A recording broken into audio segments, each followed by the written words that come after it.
leave it to the commissioners to be late. Sorry. Okay. Okay, I'll call the Regional Transportation Commission meeting of December the 15th, 2017 with the roll call, please. Sorry. Kitty Jung. Neil Majardin. Paul McKenzie. Here. Bob Lucy. Here. Ron Smith. Here. Lee Gibson. Here. Dale Ferguson. Here. And Bill Hoffman. Present. Thank you. We have a quorum. Okay, if you'll all stand for the Pledge of Allegiance, and Lauren Ball, would you lead us, please? Allegiance to the flag of the United States of America and to the republic for which it stands, one nation, under God, indivisible, with liberty and justice for all. Okay. Okay, we have some special recognition of the RTC by the Food Bank of Northern Nevada. Michael, come on up, Michael. And Jocelyn, welcome. Thank you, Mr. Chairman.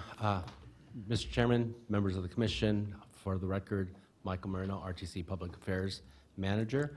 I'm excited to have Jocelyn Lantrip, representing the Food Bank of Northern Nevada, to recognize the RTC and our long-standing partnership to do the Food for Fair program in our community. This is 25th year, and on that note, I'm going to turn it over to Jocelyn. Jocelyn? Welcome, Jocelyn. How are you? I'm great. Good. How are you? Good, thank you. As Michael said, I'm Jocelyn Lantrip from the Food Bank of Northern Nevada, and I'm here to recognize and celebrate 25 years of Food for Fair. It's an amazing drive that is 2 days every year and allows people who ride the bus to donate and ride for free. And over these 24 years so far that we've gathered food, we've collected over 56 tons of food that have helped serve over 94,000 people. So amazing impact. I usually bring a certificate. Sorry I don't have one today, but we're still picking up food from RTC. So we don't have the final totals yet, but I just want to thank the board, the RTC staff, the drivers who handle all that food, and the donors for this amazing impact in our community, because this partnership is very long-standing and has helped us feed a lot of people. And as you know, we are still struggling to feed 95,000 people every single month. So the issue of hunger in our community is not over. And so we're working very hard, and without partners such as yourselves, this wouldn't happen. So thank you very much. Thank you. Michael, did you want to take a picture with Jocelyn up here? I would. Okay. Why don't we get the commission in this way? David and Risha, could you come up? And the reason why we want to take a photograph, even though we don't have a certificate, we want to share this great news with the community through our social media channels. All right, kids. Come on, pile in. All right, kids. You're the littlest kid here. I know. Yeah. That's why it's so funny. Can they see you?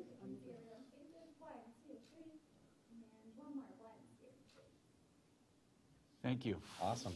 Congratulations. Thank you.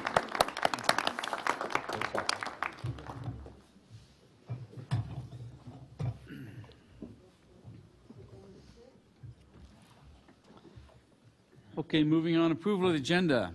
So moved. We have a motion. Second. We have a second. Any further discussion? Okay. Ms. Jordan. Thank you very much. I'm sorry, this light is kind of dim. It's kind of hard to see. Is this the appropriate time to suggest pulling one of the items from the agenda? Yes, it is. Yes. Okay. Item 5.3, the authorization for the Greyhound facility. It's my understanding that the transaction to purchase that building is not complete. So I think any discussion on that item today is premature. So I would like to see it continued until the transaction is complete. Do we need a, Dale, do we need a separate motion on that, or how do you want to handle that? I think we have a motion on the table to approve the agenda as is, and so if we can I can deny that motion. Why can't I have it, let me just amend it? Yeah, he can amend it. Do we we Okay. amend that motion to remove 5.3 from the agenda. Thank you. Mr. Chair, I will amend my motion this morning to approve the agenda with the continuance of 5.3 to a later meeting. Second. Paul, you seconded it, right? Are you good with that? Yep. Okay, we have a motion and a second to approve the agenda minus 5.3. Any further discussion? Seeing none, all in favor say aye. Aye. Opposed? Passes unanimously. Thank you. Okay, public input. I'll open up the public comment period. I have 3 speakers. Anybody in the audience wishing to speak, would you fill out a card for me? Our first speaker is Clarence Robinson. Come on down, Clarence. Welcome. Good morning.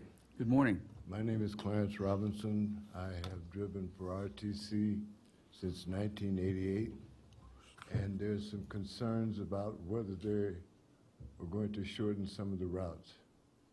I am here in place for the people that I pick up every day that need the routes to go to work, to go to the hospital, to go various places that depend on us, that have depended on us since I've been here 1988. And I implore you to look after them, to find a way to continue the routes as they are. Thank you. Thanks, Clarence.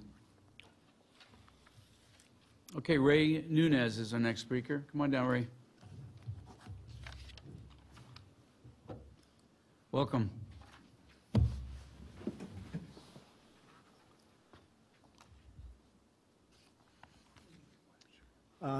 Hi, my name is Ray Nunez. I'm with Greyhound. I understand that the agenda item was pulled, but nevertheless, we came here from Dallas, so I think it would still be worthwhile for us to make a few comments. We were here back in September, the September 15th board meeting. My colleague Greg Raffman, who's also here with me, and there were some questions about Greyhound at the time, and I think there was a question about the sale. I think you realize at this point the sale has not closed. We're hopeful that it will close soon. Nevertheless, there were some questions at the September board meeting about demographics. There was a question about the MAP 21 legislation, about whether access could be given or not. One of the action items was, well, what would happen if we did not give access? Anyway, that was an action item for, as I recall correctly, RTC legal on that. So I'm not sure what the answer was on that. There's a small presentation. I think you guys have hard copies. I'd just like to quickly run through it. I know I've only got a few minutes. On page 2, there's a few comments about the benefits of intermodals. I think that goes without saying. You guys are in transportation.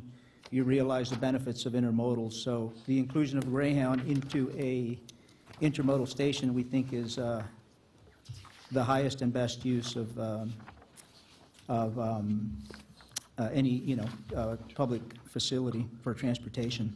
On page 3, I'd like to spend a little time on these demographics because there were some questions last time about the makeup of our passengers. So we endeavored to go out and look at some of our data, and I think these are based on data, right? It's not biased, but you can tell. I'll look at if we can look at the upper left-hand data point there. It's about the main purpose of travel. Over 2/3 of our passengers are traveling to see friends, family, and on vacation. And then you can see the rest of them there. On the right upper part, you'll see that over half of our passengers are female. And then on the lower part, you can see the ethnicity. And I'm not sure how that compares to your community, but that's what our data shows. And then on the bottom right, you can see the occupation. So over 2/3 of our ridership is either employed or retired. And on the next page 4, you can see the demographic breakdown of the age groups. On that, I'll just say it's pretty well balanced. You can tell that on the age 55 to 64, it's a bit more, and that seems to complement the other data point about the retired component. So you can see it's pretty well balanced there. And on the Would you wrap- household income, you can see, Ray, would you wrap it up for me? yeah, and on the last one, you can see that almost two-thirds of our passengers are above $25,000 a year in income. So I'd like to submit these for your consideration. I know there's discussion about waiting for the sale to occur. I'd like to suggest that a sale not be a prerequisite to relocation. Thank you. Okay, our next speaker is Greg Greatman. Come on down, Greg.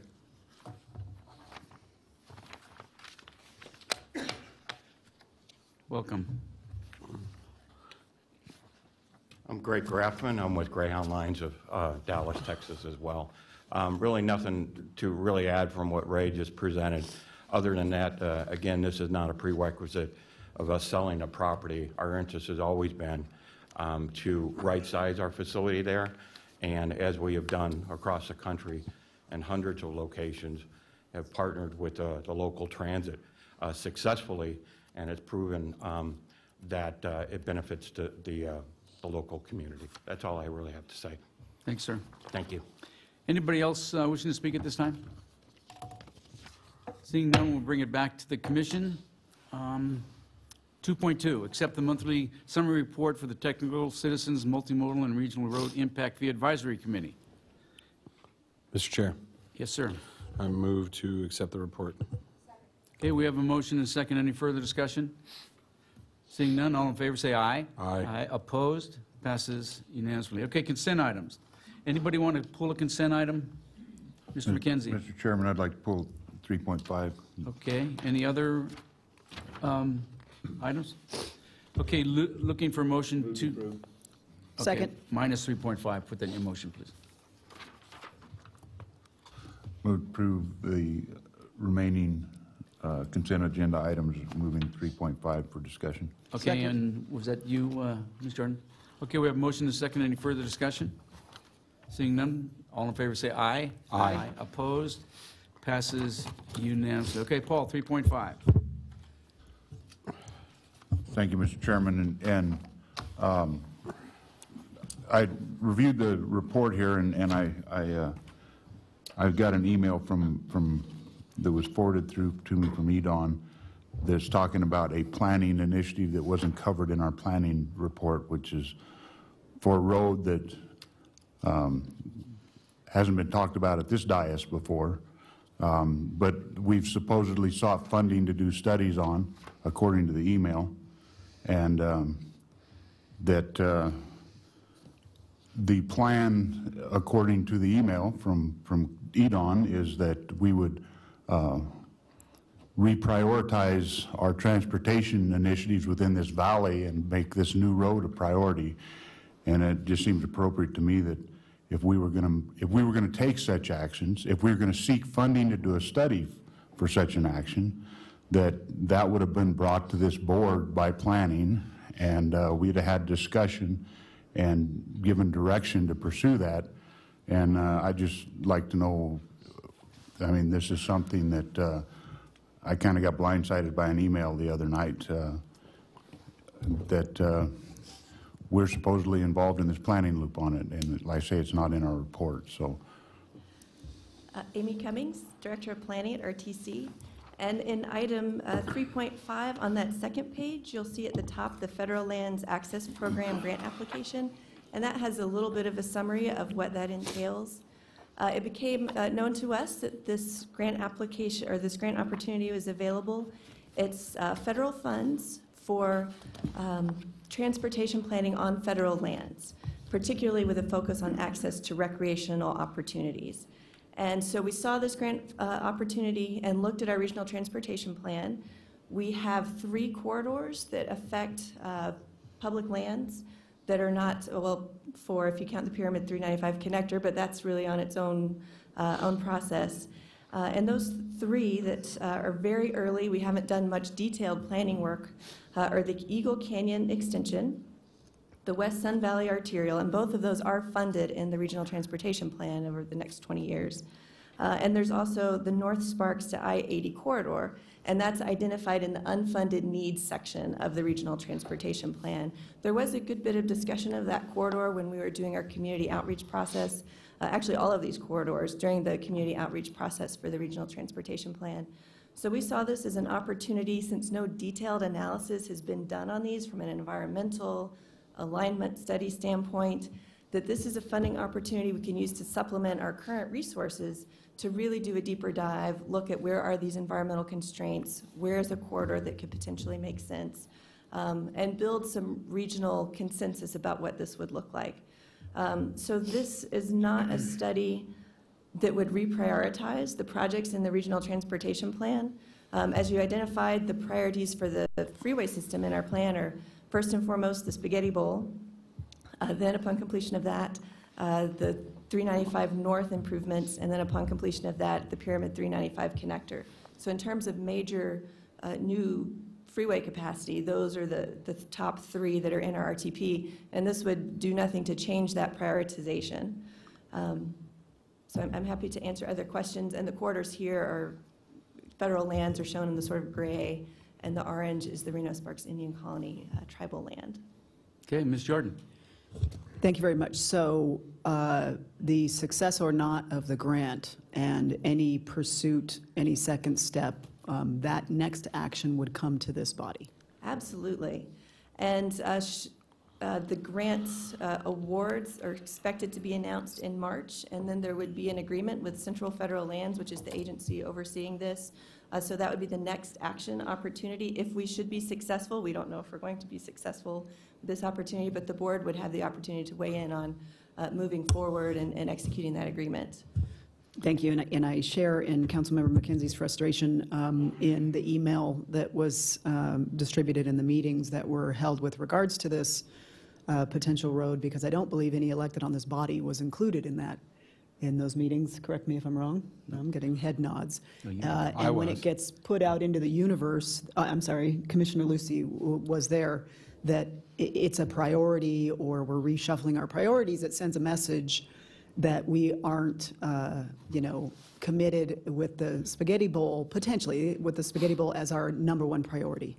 And this board voted unanimously as our #1 priority, and to the state representatives, that is our #1 priority. And I don't want to send signals out there that that's not. I think you can maybe sometimes sneeze and send somebody thinking that we're not united in that as our priority, and that's the concern that we have with that. I'm not diminishing the traffic issues to the Tahoe Reno Industrial Center, but this body has been united in its priority, and that is the Spaghetti Bowl. Absolutely. Mr. Lucy. Thank you, sir. And I'm going to provide a little bit of background to the nexus of this meeting. Mr. Kazmierski at EDON had, on his own accord, set forth this meeting with a number of Reno staff that was included. I wasn't included. I was included as a county commissioner, but none of our county staff was included in this. It was a very interesting meeting, but there was Ms. Cummings and Mr. Moreno were in attendance. And I think Mr. Kazmierski was trying to voice his concern for this, and I think he's getting, in my opinion, a little forward and ahead of the process and hasn't really truly addressed the issue with this board. And I can say that from my standpoint, I was interested in his interest in this process and trying to help, obviously for the benefit of the economic development in the region and to deal with that. However, I think the way that the meeting was constructed and the way that the information was relayed to the electeds and specifically this body, Mr. Kazmierski got, in my opinion, a little in front of the process, and I think everybody came out there a little bit less. I think more concerned about how things were going about, and I think the proper channel. So, it would be my suggestion that our executive director, Mr. Gibson, sits down and has a more detailed conversation, because there was a lot of information shared in that meeting about process that was already underway, in different things. So it would be my opinion that Mr. Gibson sit down with Mr. Kazmierski and educate him in regards to what we are doing here at RTC and the processes that were set forth and how we've been working with the federal government and also NDOT to focus on not the spaghetti bowl as our primary, but what we're doing subsidiarily to processes with the 2040 RTP as well. So just for clarification, I was a little concerned and frustrated with the meeting and how it was conducted and kind of was last minute and thrown together, and that there was, like you said, Ms. Jardin, a lot of missing individuals from that meeting. So with that being said, I just wanted to share that comment with everybody. Thank you. You know, and for me, I know you had a deadline in December 8th to get the grant request in, and so I understand that. And I had asked the city of Sparks to dust off those plans because there's always been plans to go from Interstate 80 into Spanish Springs. And I get it as far as it's, people think it's only for trick. It's to give people in Spanish Springs another exit out of the valley because they only have one, or getting into Spanish Springs from Interstate 80 instead of going down Vista or Sparks or Pyramid Way. So that's why I'm interested in it, but it's in our RTP, but it is not taking priority over the spaghetti bowl or any other of our projects. So any other questions or comments? I'd just like to follow up with that because the email I've got, his conception of what happened at that meeting seems to be a little different than Mr. Lucy felt was found in that, and this is an excerpt from the email. RTC will start the planning process for the route with a grant request to the Federal Land Access Program, which we have just talked about. They're asking for about $450,000 for planning and study and expect the study to be completed in about a year. So this is what brought pause to me. RTC will keep us appraised of the status. RTC will the steps are listed in the application for the grant, looking at possible other right-of-ways for road option 1, including along the UP Railroad. And then it's finalized with, there's a general agreement that the route selected was possible and could be completed in 5 years. It would take a coordinated effort by the region to accomplish, and then talks about reprioritizing our transportation issues in the region. And who's that from? From Mike Kazmierski, and it was copied to several members. Mr. Lucy's on it, Mr. Lawson from Sparks City Council. It's kind of interesting to me that there were more attendees from outside of Washoe County at this meeting, including Go-Eds and Story County, and that this whole thing seems to be aimed at using Washoe County transportation dollars to subsidize Story County. And NDOT is in the middle of it. There's 4 people from NDOT listed in this email that supposedly participated in the meeting, and this looks like Bill's on the list here as well. This commitment was made by the people who were at the meeting to move forward with this, and it brings a little bit of pause. And I can tell you, if this is true, there will not be any more development north of I-80 because the city of Reno will not be able to approve development because this email tells me that NDOT has changed their priorities and no longer is repairing the spaghetti bowl a priority. That means we do not have capacity. We have no anticipated time for capacity. We're not going to build anything up there, period. So I'm going to actually ask for a agenda item at Reno City Council requesting a moratorium on building in the North Valleys until such time as we have a true commitment from NDOT to not only move forward with this project, but get it completed in a reasonable amount of time to fix our spaghetti bowl. And when we can take a non-governmental entity can go out and start trying to persuade everybody to change their priorities to meet their needs, which EDON doesn't represent Washoe County, And their biggest intensity is on putting development in Story County, and Story County is not putting anything into the infrastructure required to service the development that they're building in that area. And it's coming to this board to fix transportation issues that will be created by EDON and Story County. And it frustrates me and aggravates me that people would even sit down and attend a meeting like this without it being a public meeting so that everybody knew what was discussed, so that an email like this wouldn't be a notice to me that the NDOT board and our RTC board were sitting down and were in agreement with EDON to reprioritize our transportation issues. So I'm very frustrated, and that's not, after the explanations that we've heard this morning here, is not near as much at this board or at NDOT as it was when I first got the email. But I just, the expense of our community, we've got an organization out there that is willing to do something for another community at the expense of our community, and I'm very frustrated. Mr. Lucy. Thank you, Mr. Chairman.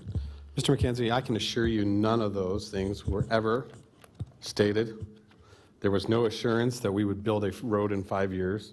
There was no assurance from anyone that we were going to fund this in entirety. I can assure you that this was not a meeting that we had anticipated this type of occurrence. So what was drafted in that email to you was not what happened. Mr. Hoffman was the only individual from NDOT that was there. I served there as a Washoe County Commissioner, not as an RTC board member. And so there was a number of things that are misrepresented in that email.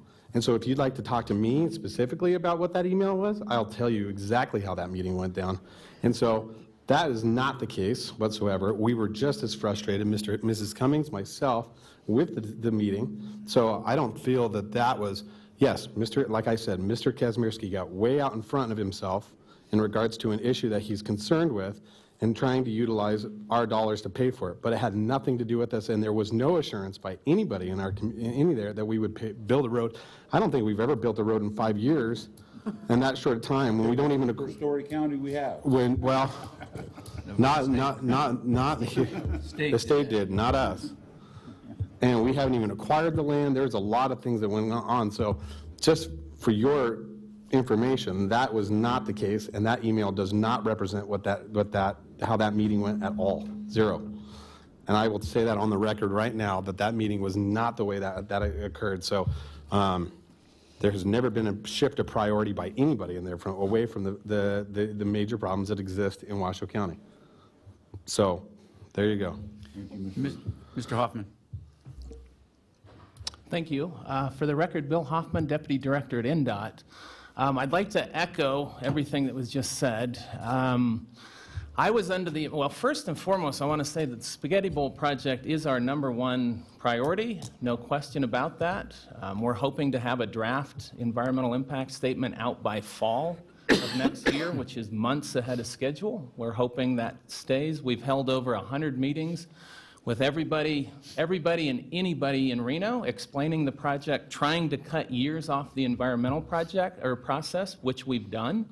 We also have projects adding lanes northbound and southbound 395 between Lemon Drive and McCarran. 2021, that's supposed to go out. 2022, capacity improvements between 395 between Lemon Drive and Stead. That's 2022. 2023 is the Spaghetti Bowl.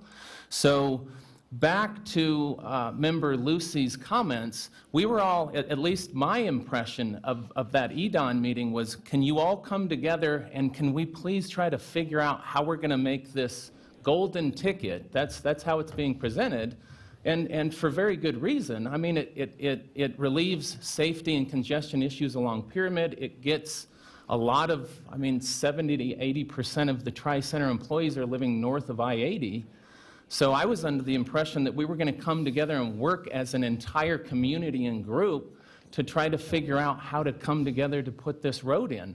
But NDOT, we're loaded. I just read off. We have $1 billion+ in needs in Tri-Center, Spaghetti Bowls, #1, And then we also have the issue with the North Valleys, and we're trying to solve all of those things. And I will say that at our Transportation Board meeting, our board supports bonding for the Reno Spaghetti Bowl. So we're going to look at bonding scenarios and phasing of the Reno Spaghetti Bowl to try to get that out even faster. So the Reno Spaghetti Bowl is not in any danger at all, and this meeting didn't change that one iota. So I just wanted to go on the record to say that. So thank you. Thank you. Any other questions or comments?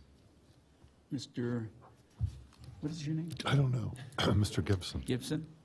Amy, thank you for that report and those clarifications. I just quickly want to remind everyone, we're the Metropolitan Planning Organization. Amy, do you have the RTP handy? You just hold that up. That's a nice thick document with all of our priorities in there, and it takes a significant public engagement effort as well as numerous actions by this board to change any of the priorities. I also want to thank Bill for reminding us of the commitments of NDOT to both the Spaghetti Bowl and 395. I believe, Amy, correct me if I'm wrong, we're going to get a report on the 395 corridor study next month from CA and Associates. Yeah. So that is a very illuminating study, and the commitments to add additional lanes to 395 actually surprised me in terms of what that report contains. And but actually, I also think and I don't want to give away the story for next month, but I think there's also some, it may be less difficult than we thought because there's plenty of right-of-way up there. So I just want to assure the board, I'm also in the process of scheduling a meeting with Mr. Kazmierski. I've also had a preliminary discussion with him, reminding him that there are some substantial differences in facts related to that email regarding population and employment, that we need to be realistic. If you look at that map, that alignment is through blue, and blue stands for Bureau of Land Management. And anybody who's ever dealt with the Bureau of Land Management, it'll take us 5 years to get, you know, a response back from them on that. Yeah, if we're lucky. So I think the message I want to leave the board with is we've got a brand new RTP adopted in April. It's got the priorities. We're staying the course, and we're going to get the projects done. And I also want to thank Bill and NDOT. I think we're 1/3 of the way through the NEPA document. That's been a lot of money. That's been a lot of discussion and community involvement. And so far, things look very positive for moving the Spaghetti Bowl forward in a very efficient manner. And I think that's a credit to NDOT, to this board's leadership. And so we're going to stay the course. You know, and truth be told, the BLM always says they want to get rid of land, but try to get it from them. It's not a 5-year process. We may not even be here when that happens. I have one more thing. Mr. Gibson. Amy, when we're done with discussing this, would you mind, since we're on your activity report, would you mind giving us an update on bike share? Certainly. Okay. So any other questions or comments? No. Okay, we're looking for a motion, and this motion also includes the other projects that are included in that grant request. So, Mr. McKenzie, it's up to you. Okay. So, okay. Is she not going to? Do we have a second? Bike share? No bike share. We have a motion and a second. Well, we'll do bike share. We can do it later. When it comes, yeah. It's not on this agenda item. Wait till we get to it. We have a motion and a second. Any further discussion? Seeing none, all in favor say aye. Aye. Opposed? 3.5 is passed. We'll move on to Director's Report, RTC Executive Director Report. Lee? Amy, why don't you just stand there real quick and give us an update on bike share? Thank you. There you go. We appreciate the jurisdictions being willing to put us on their agendas in a very short time frame. We were able to speak with City of Reno this week. The second week of January will be at City of Sparks in Washoe County to talk about bike share. It's the same presentation that you saw here about a month ago. So we're sharing information about the differences between station-based and dockless bike share, getting input from the jurisdictions on how they would like to move forward. And City of Reno expressed some enthusiasm for a dockless pilot program, and their staff is going to be working towards implementation on that. And they also expressed a willingness to work with the other jurisdictions should they also be interested in a dockless pilot program. And Mr. Chair, if I may add, Commissioner McKenzie, I appreciate your comments at City Council. The council made a wise decision in not asking RTC to write City of Reno ordinances. So on behalf of the RTC staff and legal team, we said that. You know, I was recently in Charlotte, and they have the dockless bikes, and they're everywhere. They're leaning up against the side of buildings and tents and everything else, so it wasn't a pretty picture when I was back there. So go ahead. Mr. Chairman, real quick, I'd like to remind everyone that today's meeting is being televised. The community can view the RTC board meetings on Charter Cable Channel 193 and can also watch the live stream on the RTC's YouTube page. The public can go to rtcwashoe.com/meetings and click on the link on the page. On that page, or use the link available through our board meeting announcement posts on Facebook and Twitter. Again, this endeavor to televise our meetings will help enhance transparency and open government that we all, I know each of you are always proud of and encouraging us to do better. And so also social media posts will be posted this week to announce televised meetings, and we'll continue to do this in the future. So actually, Commissioner Lucy, thank you for being the champion for that. Yeah, you're welcome. Can we get the picture?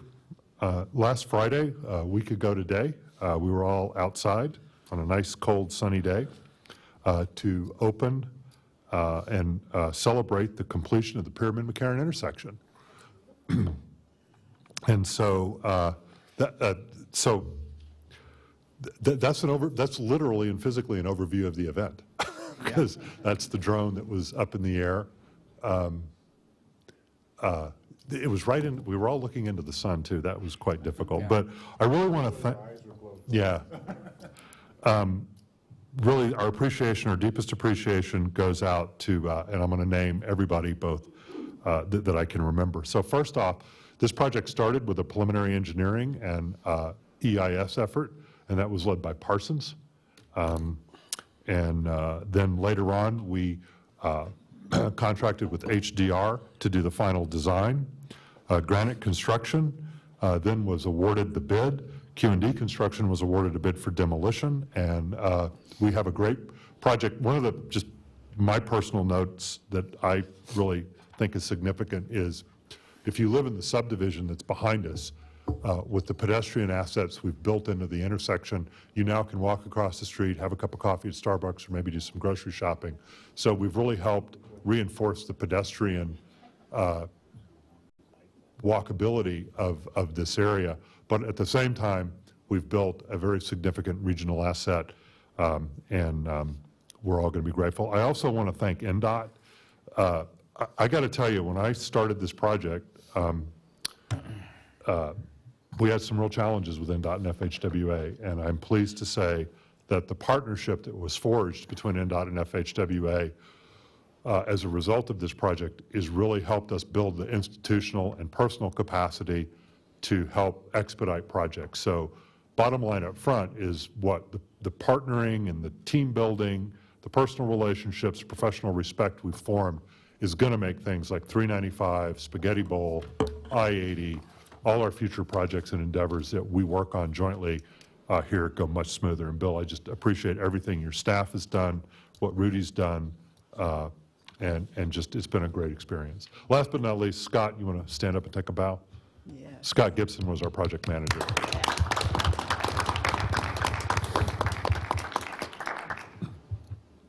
So to wrap this up quickly, last month I announced the holiday bus pass sale offering the gift of transportation.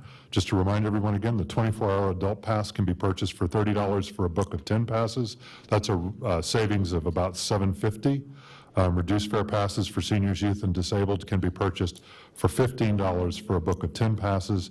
That takes about $3 off that. These booklets can be purchased through our online store at rtcwashoe.com, and we've extended the sale through January 2nd. I want to remind everyone this is a very important program because it does two things: promotes safety and it promotes a good time. RTC will be offering free rides on all services, all transit services, for the 33rd annual New Year's Eve free safe ride. So if you want to go out and have a good time, but you want to get home safely, please use RIDE. The free service goes from 6 p.m. to 2 a.m. on New Year's Day. And again, we've always had a gangbuster bump in ridership, and we encourage everyone to continue that. Last but not least, I want to close on our efforts on Vision Zero. Back in September, we received a presentation on that safety initiative that's been implemented across the nation. We're continuing to work and coordinate meetings with our regional partners, the City of Reno and City of Sparks and Washoe County and NDOT, to develop strategies that will help implement and create a Vision Zero traffic safety plan. This will include more public service announcements and through our media channels to help educate pedestrian and drivers. In early 2018, we're going to bring an update to you on the progress of this effort. Also talk a little bit about how we're going to organize that and maybe where that will be housed. We appreciate, again, Aaron Breen from Southern Nevada, not our Aaron Breen, coming up and giving us that presentation. And I know, Bill, it's a priority of NDOT. It's a priority for us. And we want to really get behind the vision, or get in front of the Vision Zero and get that done. So with that, that concludes my director's report, and I'll be happy to answer any questions. Questions or comments? Ms. Jordan. Thank you very much. Two quick things with regards to the bus passes. I did want to pass along at the last city council meeting that we had individuals from the Eddy House that came to the podium and thanked the RTC profusely for the bus passes that I get through RTC that I then give to the homeless youth that are served by Eddy House. Without those bus passes, those homeless youth can't get to the things they need to get to, and they are immensely appreciative of that. So I wanted to pass that along. VOA as well, with some of our homeless there. As you can well imagine, it's tough to get to and from a job if you don't have a car and if you don't have funds for the bus passes. So they're so incredibly appreciative of that. With regards to the Pyramid McCarran, I think you mentioned it at the opening that I'm teaching my teen son to drive. So I pulled my fingernails from the dash. No, I do want to say I live in Somerset, and my son goes to school at Reed, and so we take the McCarran loop every day, and he drives through it, and he drove through it during construction. So that speaks volumes about how well that was designed and managed during that. And we have driven it many times since it's been completed. It is awesome. Awesome. And we've come at it from every angle. And you can imagine, as the mom with her fingernails in the dash, they're now only partly in the dash. It is beautiful, truly. And I saw people just the other night, at night, walking on the walking paths, crossing the street, where before they couldn't. Right. So it looks fantastic. Kudos to everybody. As a frequent user, thank you. And I think I mentioned to Scott, this project exceeded all expectations. It's beautiful. NDOT granite, all the subs, everybody involved in this project, and they finished 6 months ahead of schedule. And and just a little side story, I took more heat on this project than any project I've ever supported in 11 years. I mean, it was no Ron Smith anymore. You're going away. But it turned out great. We had a great turnout. It was a good ribbon cutting, if you want to call it that. So thank everybody that was involved. Any other questions or comments? Okay, federal report. Mr. Gibson. Mr. Chairman, in terms of the federal report, I'll just focus on tax reform. As you all will recall, last month we had a spirited discussion about the fact that we were going to lose our ability to do advance refundings.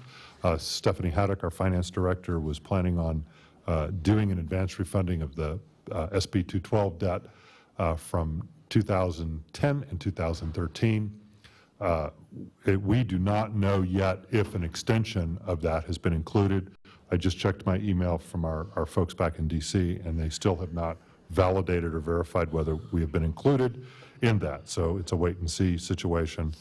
Looks like Congress is trying to work through some continuing resolutions to help keep the government open through December 22nd, and then another opportunity trying to keep it open through January. So we'll wait and see how that goes. Maybe we will call the BLM on the FLAP grant and find out they're not there because we don't have a government working. The only other thing I'll just sort of highlight is the American Public Transportation Association, we hosted their bus and paratransit conference here last spring. They've selected Paul Skatelis as their new president and CEO. Paul is someone I've worked with in the past in a previous life, and I think he will be a good head of APTA and will be a good partner for our industry, but also for the Reno-Sparks area. He was very actively engaged in the bus and paratransit conference when it was here, and is something I think that we can look forward to, is maybe enticing them to bring more events here. So with that, I'll close and be happy to answer any questions on any federal matter. Questions or comments? Okay, seeing none, we'll move on to 4.3 NDOT. Mr. Hoffman, I think you already gave your report. Good morning, yes. Well, thank you. For the record, Bill Hoffman, Deputy Director at INDA. I did give a lot of that, but I have more, so I'd like to give more if I could. Use control. So first, I'd like to thank Member Jardin and Executive Director Lee Gibson for attending the November NDOT Transportation Board and presenting there. I think it was helpful and useful because in our December board meeting, Director Malfabon presented, or asked for the board's support for bonding for the Reno Spaghetti Bowl, and they did show support for that project, and then we'll start developing a biennial budget request next year for submittal to the Governor's Finance Office. So things are moving. Things are moving along. That's a really good sign. So again, Reno Spaghetti Bowl, we're pushing. There's a lot of pressure from NDOT to get everything lined up just right for that. Lee did cover the federal funding piece, so I'll skip that. On another federal funding piece, though, in order to offset emergency relief funding to Texas, Florida, and Puerto Rico for the hurricanes, and of course for all the fires out west, the Trump administration recommended billions of dollars in cuts. The administration requested Congress rescind $1 billion from USDOT. If this proposed rescission goes through like the one in federal fiscal year 17, it could reduce the amount of CMAQ funds that Washoe RTCs from NDOT. So it could have an impact on funding all throughout the state, quite honestly. And then we're conducting a regional transit study that covers Washoe, Carson, Lyon, Story, and Churchill counties. The study will start the discussion about a cooperating framework to better understand community needs within the 5-county area. I reported on the Spaghetti Bowl. We're a little bit ahead of schedule, which I don't want to jinx us or anything like that, so we'll just let that go. We're hoping. We're essentially, with the NEPA process, we're cutting an 8 to 10 year process down to 3 to 3.5, and we're on schedule to meet that 3 or 3.5 year process. So that's very good news. Again, it goes Nick Johnson, Cole Mortensen, John Taylor, the group that's working on this, have been meeting with everyone, and it's going to save us years on the back end, I'm sure of it. CA Group, they're completing the traffic study. Lee said that there'll be a presentation to this board from the CA Group. And we're also conducting a tri-center feasibility study, so we want to compile and combine all the relevant studies, everything that's being talked about for the tri-center. We want to try to put that under a huge umbrella, because there's so many, so this La Posada, there's so many things that are leaking out that are related to the tri-center. NDOT wants to work with the RTC and kind of get a lid on this. I mean, who's talking about what? Which roads? I've heard South Meadows, a south route. I mean, this is moving so fast and so quick. We're thinking NDOT really needs to get a handle on everything that we're doing. Take our studies into consideration, meet with the local agencies, try to get a really good handle on what everybody's doing so we can at least get a snapshot of what goals we should set as a community and then how to march after those. But anyway, I think that feasibility study will go a long ways. I did talk about the capacity improvements in 2021 and 2022 that'll be on 395. And I would like to say that we are completing right now on 395 between McCarran and State Line an ITS type of project that includes cameras, fiber, ramp meters, and those sorts of things. So we know we're building step by step. We understand what's going on in the North Valleys and where people are going, and we're trying to build a very solid plan for this community moving forward. So with that, I'd be happy to answer any questions. Thank you, Bill. You know, and to Mr. McKenzie's point, the meeting that was held didn't include very many people from the RTC, and it appears EDON's trying to press their points and without going through this commission, so crazy. Any other questions or comments? Thank you, Mr. Hoffman. Thank you. Okay, 5.1, acknowledge receipt of the FY 217 Trip Reduction Program report. Scott, come on up.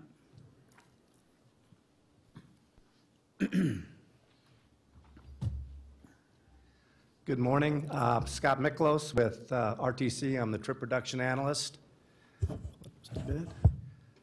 Okay, let me see. Reach button.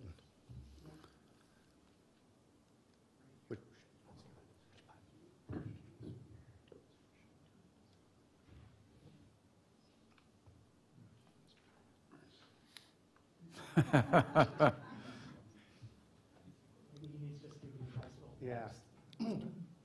Oh, did I do that or no? It wasn't me.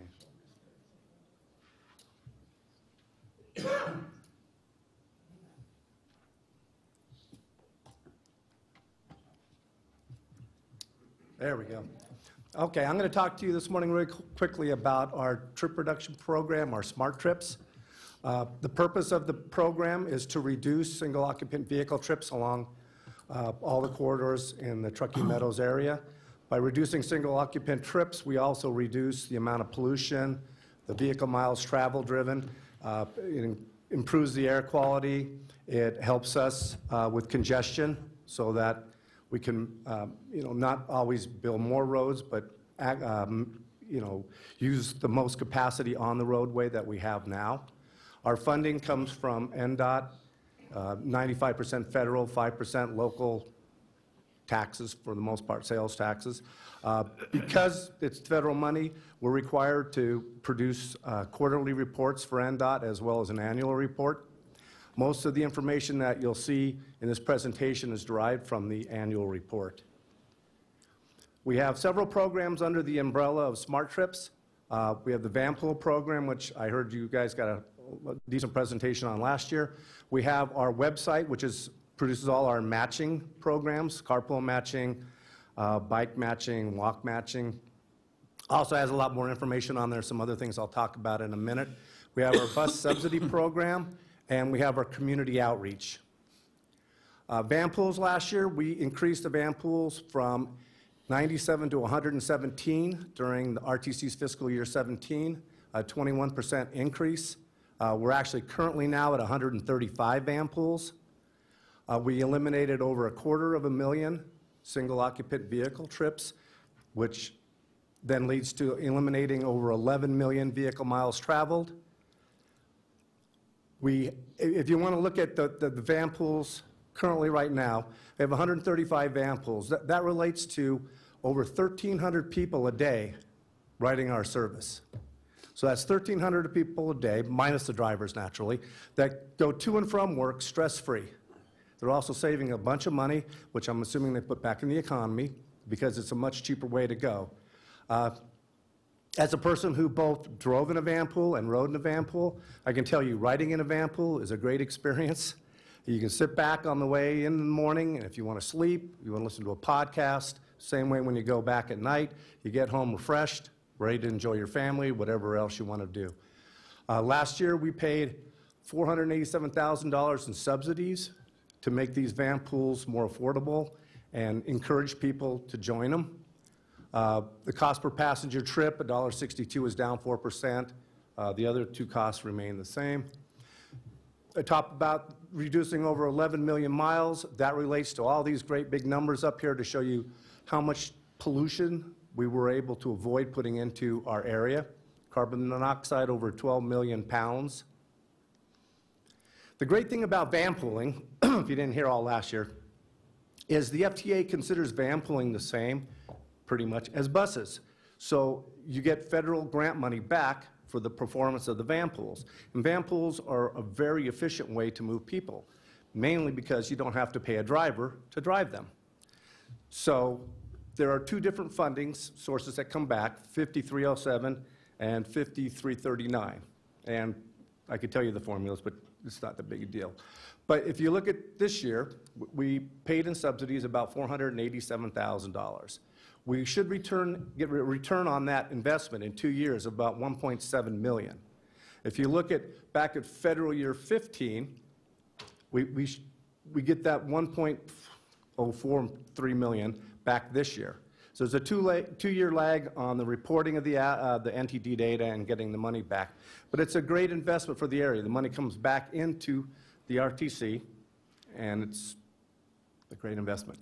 We had 12 companies during the year. We lost 2, so we're down to 10 different companies are participating. Tesla and the Sierra Army Depot have the most vehicles. I know there was a question last year on the vehicle type. This gives you an idea of the different vehicles. We run the program through Enterprise now. It used to be V-Rise, but Enterprise bought them out. The Traverse is the most popular. Once again, to be FTA approved, they have to have at least 7 seats. 50% of the seats have to be occupied, not counting the driver, and 80% of the miles have to be used for commuting to and from work. Smart Trips also has our own website. We're going to be upgrading this hopefully soon. This allows people to go in, register. You get a match list for carpooling. You can get a match list for walking or biking. We also have other information. If you can see on there on the far right where it says more, if you click on that, there's a whole bunch of different pages that tell people how to use our Guaranteed Ride Home program, a bunch of our other different programs. We have a thing in there for kind of for transparency that we show. I put in there all the different reports from some of the ones you've seen today about our ridership levels, our van pools, and those kind of things. So that people can go on there and see what we're doing. We have about 1,900 active users on our website right now. An active user is somebody that's gone on and created a user ID within the last year and has gone on, logged on, and used it. It looks like we're pretty much increasing about 200 more users a year. And the reason that's important is because the bigger base you have in your website for people who are looking for carpools, the more likely somebody's going to match with somebody. If you only have 500 people in there, like we did when we started, you think of how big this area is, the odds of people matching are not that great. You know, we do it 4 times more. Now we got 2,000 people in there. You have a much better chance of matching with somebody. We had over 3,500 site visits last year, which equaled 17,000 page views.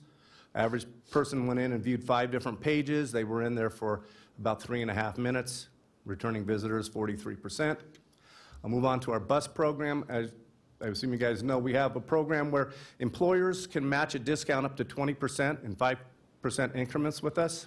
We had 19 partner companies with over 25,000 employees participating in this. We are now moving those guys on to our mobile tracker, the Token Transit. So now if you're one of our partner companies, Peppermill has already started. You go into the HR person, they go onto a web portal, they get the pass, they send it to your phone, you have your bus pass on your phone. We're going to be working with Grand Sierra Resort and Manpower in the next couple of weeks to get them into this program. Our bus pass program actually increased last year. I know that's kind of a little hard to see. I'll go with the sales part. In fiscal year 16, we sold just a little over $550,000 in passes. In 17, we sold $553,000 in passes. So it increased a little bit, but it's better than the other way. We also do community outreach.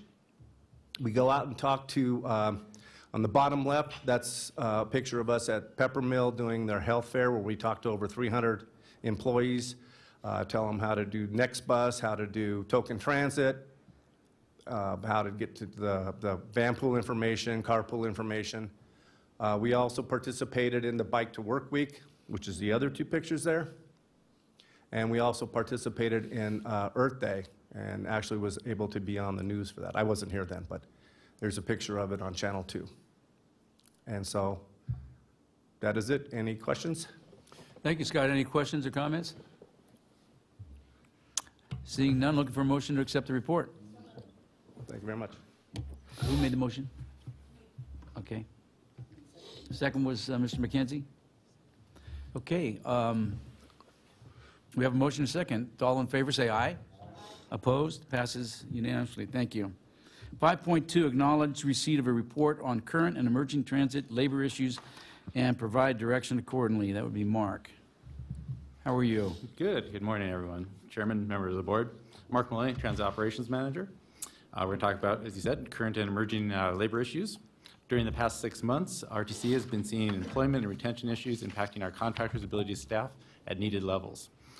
Primary and bus drivers, but mechanics and utility workers as well. We took a look nationally and found similar problems in transit, school bus, and charter operations. Top reasons stated nationally were strong economy, competing higher-paying warehouse manufacturing jobs, and legalized marijuana. Strategies being implemented nationally were hiring full-time recruiter, improved staff starting wages, hiring and retention bonuses, partnering with community and technical colleges, increasing advertising efforts, improving benefits, and employee referral bonuses. Both RIDE and Access have implemented higher starting wages, increased advertising, and RIDE hired a full-time recruiter and has now implemented hiring bonuses. RIDE has struggled to make service, though. August had 268 missed trips due to lack of staffing. They've improved staffing somewhat, which has caused only 56 missed trips in October, 55 in November, but are still short drivers and needing to rely on high levels of overtime and some outside help to keep the number of missed trips low. In order to plan for the future, RTC requested UNR's Center for Economic Research to give us an overview of the Northern Nevada labor market. Attached to your report today was UNR's technical memoranda on the subject. I'd like to introduce Fred Steinman from UNR's Center for Economic Research, who will be presenting the findings of the report. Fred?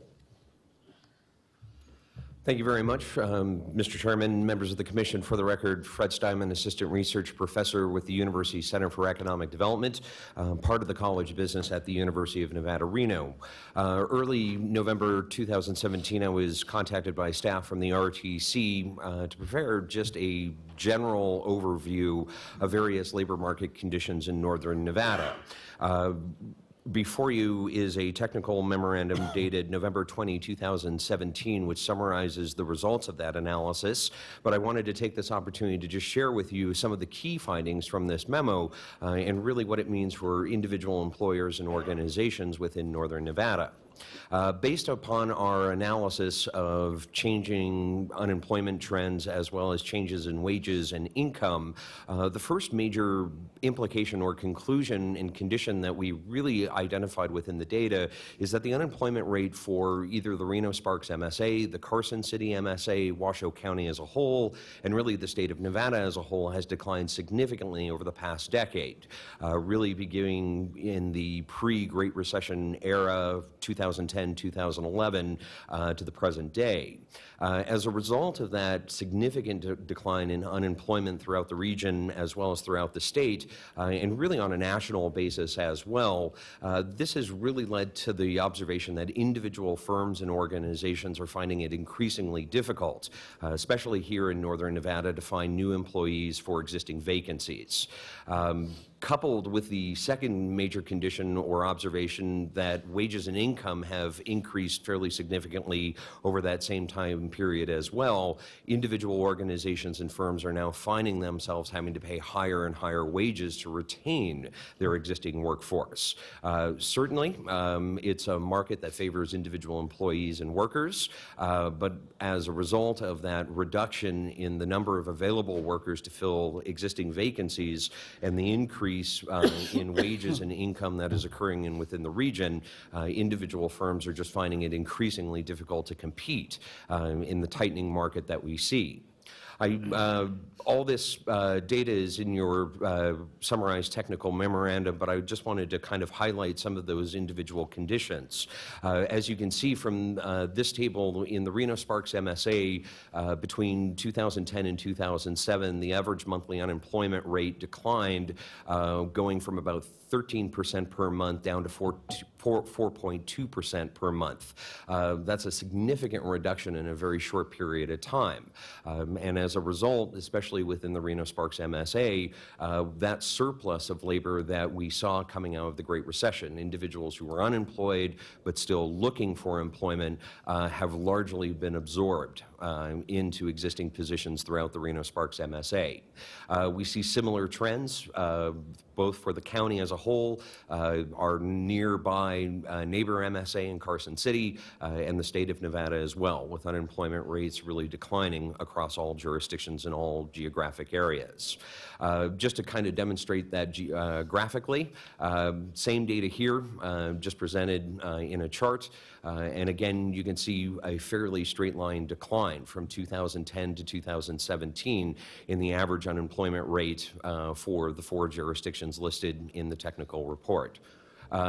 If we turn our attention quickly to annual per capita personal income and wages, as the rule in economics works, wages and income are sticky in that they do take a little bit more time to improve relative to declines in unemployment. We're seeing that 14% to 15% annual average decline in unemployment. Wages across the MSAs, Washoe County and the state of Nevada, have declined or have increased, but not at a similar rate. But they are starting to pick up, especially within the Reno-Sparks MSA and Washoe County as a whole. And again, this lends some credence to the general observation that individual firms are just going to have to pay higher wages across the board, regardless of industry sector, in order to retain their existing employees as well as recruit new ones. This is particularly interesting given some of the changes in the way in which individual workers evaluate job opportunities. What we are seeing, especially within Nevada, but mostly throughout the western United States, is that individual workers looking for work are becoming increasingly sensitive to changes in wages and incomes. They're essentially dollar chasers. Instead of thinking about longevity in a position or comfort and matching up a position to their skill set, they're more likely to change positions quickly and go from one firm to another firm or one industry to another industry to chase wages and higher wages moving forward. That coupled, with the general improvement in income and wages, will likely indicate an increased tightening in the labor market for northern Nevada, as well as jurisdictions within the western United States. Another thing that we looked at quickly was changes in the median hourly wage, the mean hourly wage, and the annual average wage for all industry sectors throughout northern Nevada, either be it the Reno-Sparks MSA, the Carson City MSA, or the state of Nevada. And you can see just on a median hourly wage and mean hourly wage basis, those hourly wages have increased substantially across all industry sectors in the Reno-Sparks MSA and the Carson City MSA, as well as the state of Nevada, just within the last 3 to 4 years. So again, additional evidence to support the general observation that tightening in the northern Nevada labor market is occurring, and that's being reflected in the increase in both median hourly and mean hourly wages, as well as behavior in the annual average wage as well. One thing that we wanted to do is also kind of look at behavior in individual industry sectors and relate the changes of those industry sectors in terms of median hourly wage, mean hourly wage, and annual mean wage to the transportation and material moving occupations industry sector that is most relevant to the RTC moving forward. As you can see throughout the entire Reno-Sparks MSA in May 2016, for all occupations, the median hourly wage was about $16.78. For firms within the transportation and material moving occupation sector, the median hourly wage was $14.60, considerably under what the average is across all industry sectors. What I've done here is highlight those industries that had a median hourly wage, a mean hourly wage, or an annual mean wage that was greater than all occupations throughout the Reno-Sparks MSA. About half of all industry sectors operating with firms operating in them throughout the Reno-Sparks MSA paid a median hourly wage, a mean hourly wage, or an annual mean wage greater than what we saw for all occupations in May 2016. So this kind of leads us to the general conclusion that if individual employees, either new ones you're trying to recruit or ones that you're trying to retain, are becoming increasingly sensitive to changes in wages and income, they're more likely to kind of jump out of the transportation and material moving occupation sector and chase higher wages either on an hourly basis or an annual basis in those industry sectors that are currently paying those high wages. Of course, each individual industry sector is comprised of hundreds of sub-industry sectors. So you kind of have to take it as a bit of a caveat that there are some statistical outliers that kind of push up and push down some of those hourly wages and annual wages. However, I'm confident enough in the data to say that the current income and wage structure, especially within the transportation material moving occupation in the Reno-Sparks MSA, puts most occupations at a competitive disadvantage relative to firms in other industry sectors within our area. To kind of just provide you kind of the last bit of analysis we did, we went forward and estimated location quotients or labor concentration ratios specifically for all the individual sub-industry sectors within the primary transportation and material moving occupation sector. Typically, if you have a location quotient of 1, that means that local demand equals local supply, and you have a balanced market. When the location quotient tends to go above 1, that means that you're producing surplus, so you can export to other markets. When you're below 1, you're at a deficit. You are not producing enough to meet local demand. Typically, we do this with total sales or total wage data. Estimation of these location quotients were done with total employees for each one of these individual sub-areas. And using total number of employees for individual sub-area gives us an idea as to whether or not there are enough employees within a particular geographic area to satisfy demand by individual firms for those workers. So these individual subsectors, especially the bus driver, school, or special client, with a location quotient less than 1, tells me that there just are not enough individual employees locally to satisfy the demand that individual firms have for workers in this category. That essentially means that firms in these industry sectors have to go outside the Reno-Sparks MSA and really outside of northern Nevada, either to other parts of the state or to California, Oregon, Washington, Utah, Arizona, New Mexico to find the availability or to find workers to fit into vacant positions within these individual industry sectors. Again, couple that, with the fact that the mean and median hourly wages for this industry sector are relatively low to all occupations, would make it very difficult for firms in these individual subsectors to successfully recruit individuals from outside the area to work within these particular sectors. To kind of just wrap up and summarize this again, the two primary observations and conditions being that unemployment rates have significantly declined over the last decade, and wages and income have begun to significantly increase over the last decade. And as a result of those conditions, individual firms really throughout all occupation sectors in northern Nevada are going to find it increasingly difficult to find workers to fill positions, and they're likely going to have to start paying significantly higher wages and income levels in order to retain and recruit that workforce. With that, I'm happy to answer any questions that you may have. Questions or comments? Ms. Jung. Thank you, Mr. Chairman. Dr. Steinman, have you presented this to the labor union that organizes here for the drivers? Not currently. This was done at the request of the executive director and staff at RTC. You're sitting in the back of the room. Okay. So I see you now. I know who that is. But this is important for them to know as well in terms of coming in and bargaining with making sure that we can still have bus drivers that can make a good living here. So thank you, Dr. Steinman. Always great to see you. The city of Reno, I'm sure, is very sad you're not there anymore. That's many years ago. He used to be the redevelopment director. So thank you. Thank you very much. Mr. McKenzie. Thank you, Mr. Chairman. And no surprise to me that if you don't want to pay wages, you're not going to get workers. But I know that if I remember correctly, we were just closing up negotiations, and I would imagine that they were facing a labor shortage at that time. And the realism had to reach in that the median wage in this community doesn't support the wages that that contractor was willing to offer. And if he was unwilling to do it, he's led himself into this corner because he's unwilling to pay workers what he needs to pay to get them. And I don't know how many of you have tried to take a CDL test. That is not an easy test to take.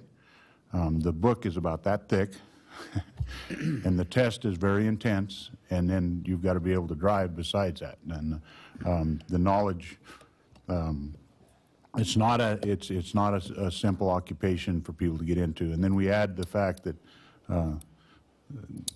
there's restrictions under that CDL that none of the rest of us are faced with in life. You have to maintain annual physicals, and you have to be able to pass a drug test at any time. And with legalized marijuana, lower income people tend to be drawn to the type of activity that creates issues with that. So, I mean, this is a major issue. It's a major issue of our ability to provide a service, but the penalty should be on that contractor, and if that contractor can't, he contracted with us to provide a service.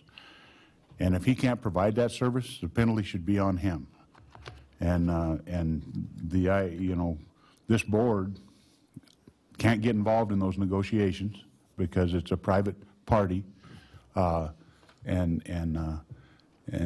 I applaud Mr. Watson for being here today, and I don't think this is a surprise to him to see any of this information. I believe that he knows well about the issues that his local union has finding qualified operators for other positions in the community as well as for these bus driving positions. So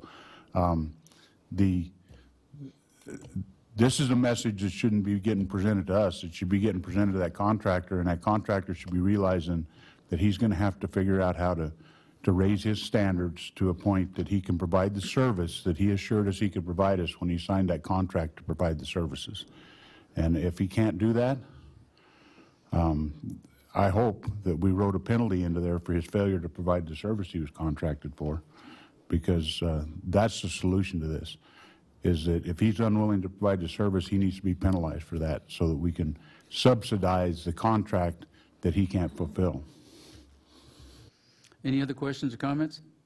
You know, I was struck by one thing, and I may have read it wrong, but you talked about the increased wages.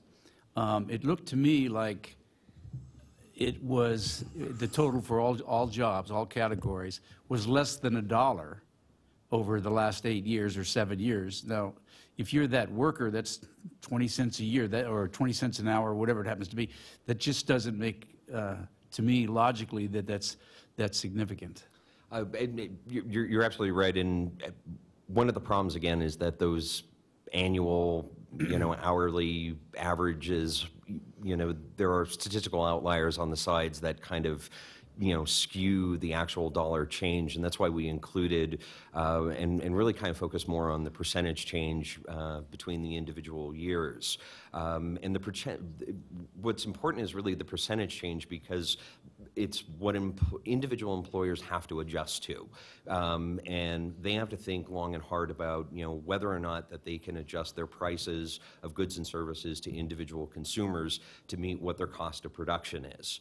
And what we're seeing, again, as kind of a leading indicator right now is that the percentage change year by year in income or individual wages are significant enough where individual firms aren't going to be able to make just internal changes to production methods. They're going to have to either make, systematic changes to the way in which they price products and services to firms or to end consumers, which means an increase in the cost of living in the general area, or they're going to essentially have to reduce profit margins in order, to remain competitive.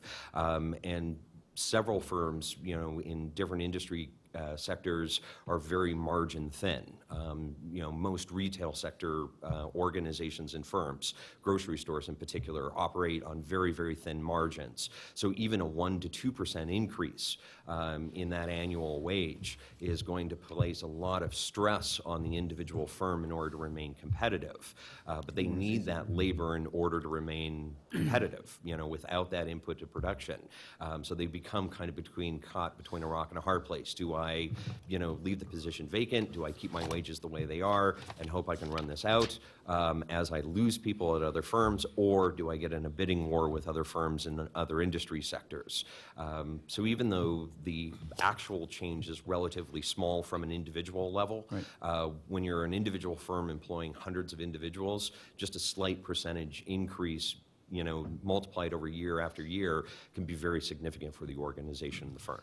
And I was in the grocery business 42 years, so I know exactly that profit margin, and it usually ends up in increased pricing. Right.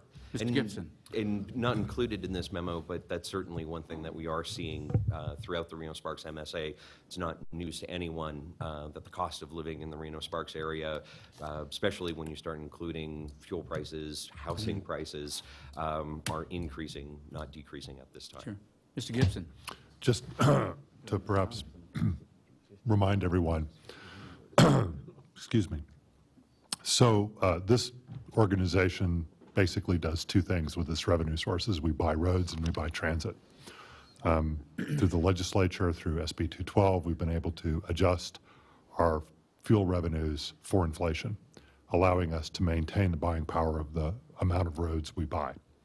I think we'll see in Stephanie's presentation on the CAFR coming up here shortly that our sales tax revenue, the source to which we use to buy transit, has not been as robust in its increases as perhaps our fuel revenue has, and we've not been able to keep up with buying the same amount of transit that we would like to buy or have bought in the past.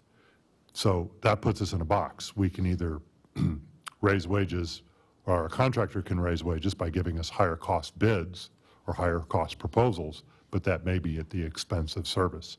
Later this year, we're going to be coming forward with some ideas to perhaps see how we could improve accessibility, but at the same time try to keep within our financial limits. But at the end of the day, we're not seeing the recovery in the sales tax that we have or experienced because of legislation related to the fuel tax. We've just not seen the recovery. And with that, we're just not able to buy the amount of transit or pay the wages that are commensurate with the tight labor market that we were able to in the past. And that's the bottom line challenge we're facing each and every year. I think it's a credit to the transit staff that we've been able to get this far, that we've been able to maintain levels of service. We've not had a service cut since I've been here. And we have been able to, and our contractor has taken some steps to improve the wages within the boundaries of their collective bargaining agreements and our contract.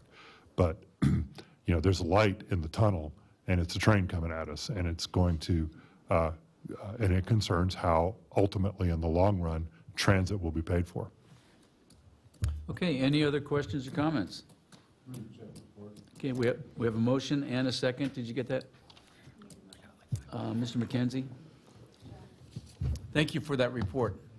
We have a motion and a second. Any further discussion? Seeing none, all in favor say aye. Aye. Opposed? Passes unanimously. Thank you. Okay, 5.3 was pulled. Move on to engineering. 6.1, acknowledge receipt of the 4th Street Parade Away monthly progress report. Jeff. Welcome. Thank you. I'm Jeff Wilbrecht, project manager on the 4th and Prater BRT project. So I'm here to give you a quick update of the progress over November and kind of what's happening into December and in January. So over the last month, or give us a current status of where we're at today, the contractors utilized about 217 working days. That's out of the initial 360 that was included in the contract scope. We have extended that due to delays I've talked about in the past. There was 13 days that were added to the contract associated with utility delays of NV Energy and Charter and Verizon, some dry utility stuff. Just this past month, Tumwa who's a reimbursable agreement in the contract, added 5 days that they pay for to the project. That's for work that was done kind of in August and September that finally got negotiated out just this last month. Also, over the last month, we had 2 other days. There were some rainstorms that happened kind of at the end of November that impacted us. And then there was holidays of Thanksgiving. So this month is moving along. The budget of the original contract amount of $42 million has not changed. They've spent about $16.7 million to date.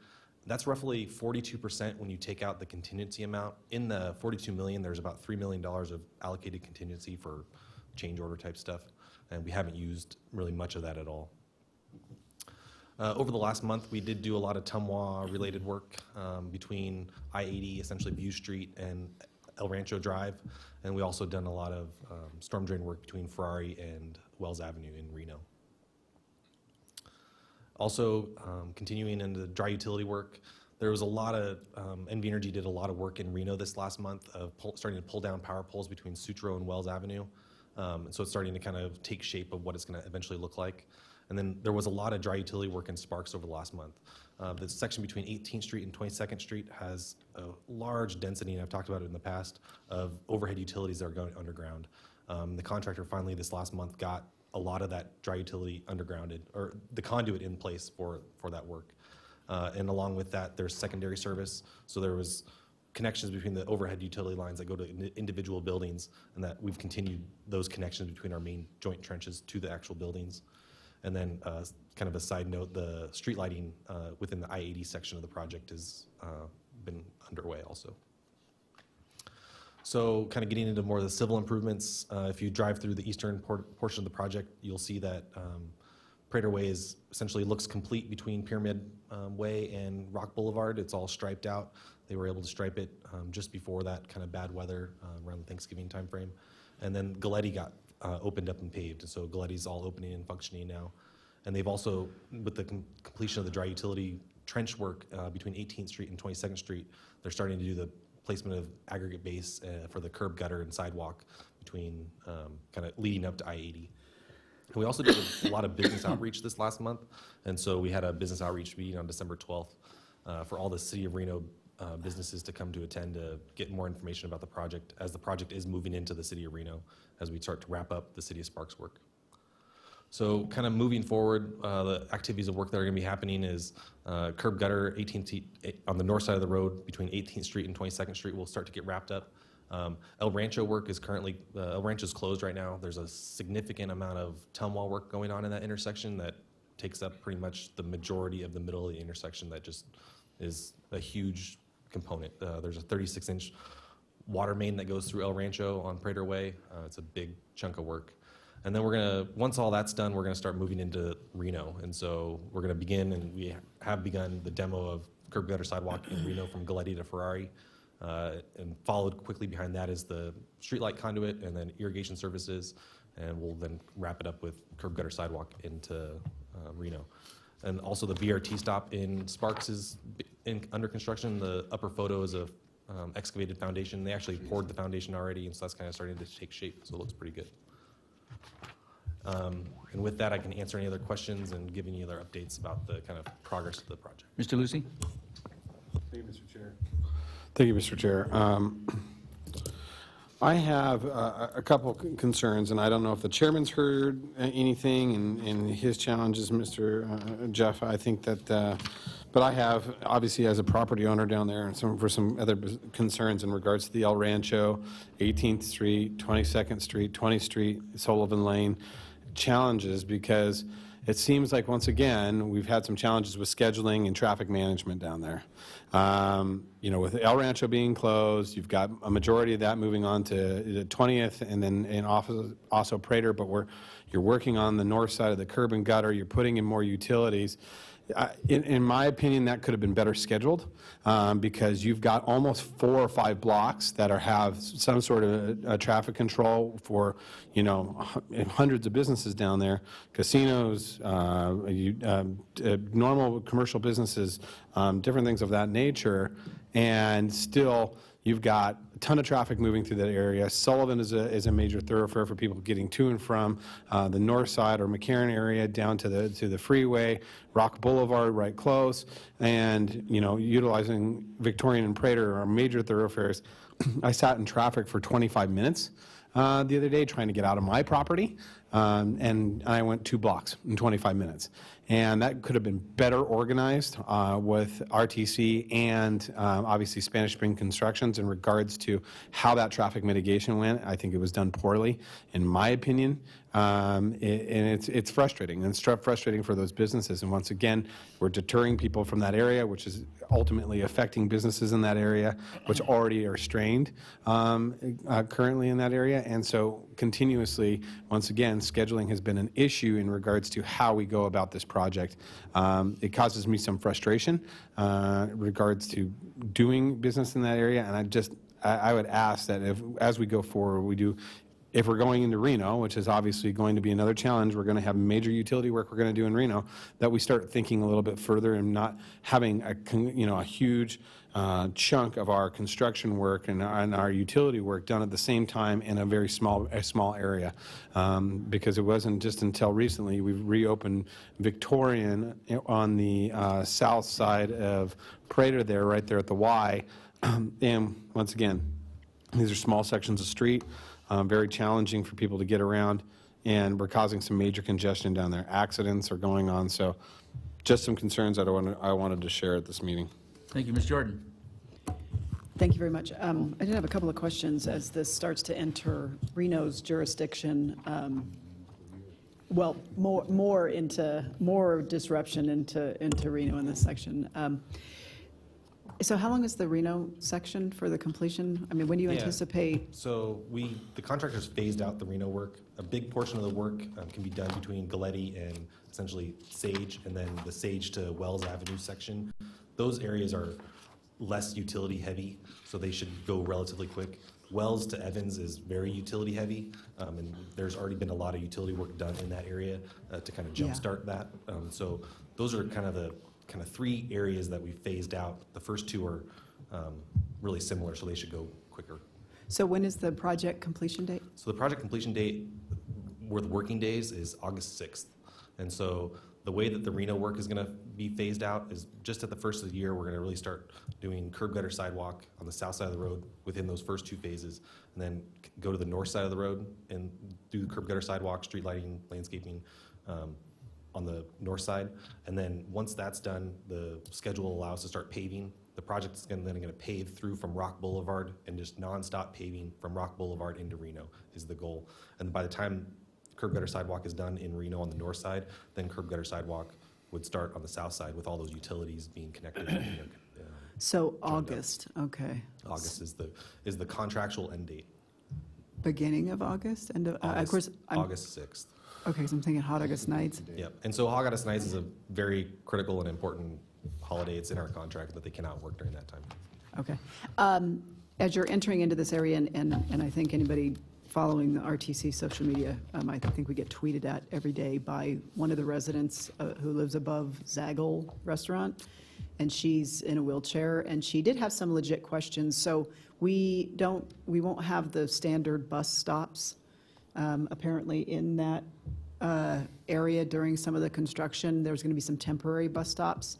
She did have a question as to the maintenance of the approaches to those temporary bus stops with ice and snow, and her concern was access as the weather kind of deteriorates.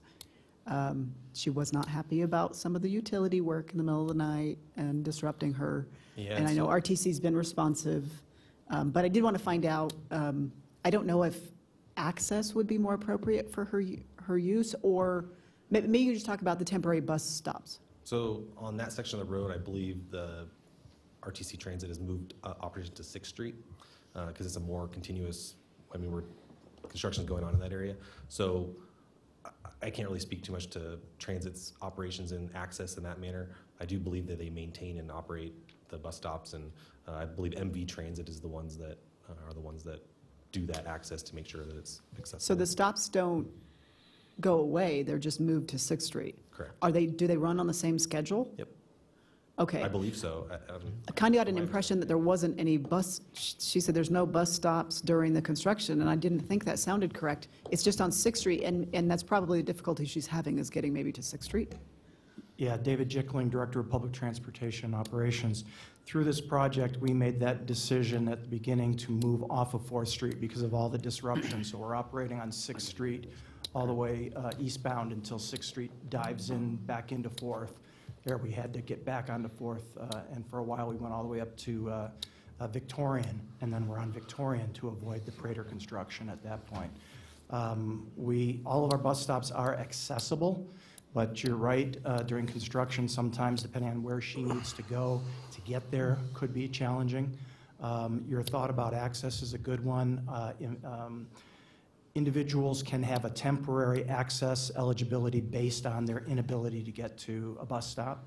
That would be corrected when the project's done. So certainly if you'd like to put her in touch with us, we'll see what we can do about that. I think Michael has about 30 tweets that I think he knows where to find her.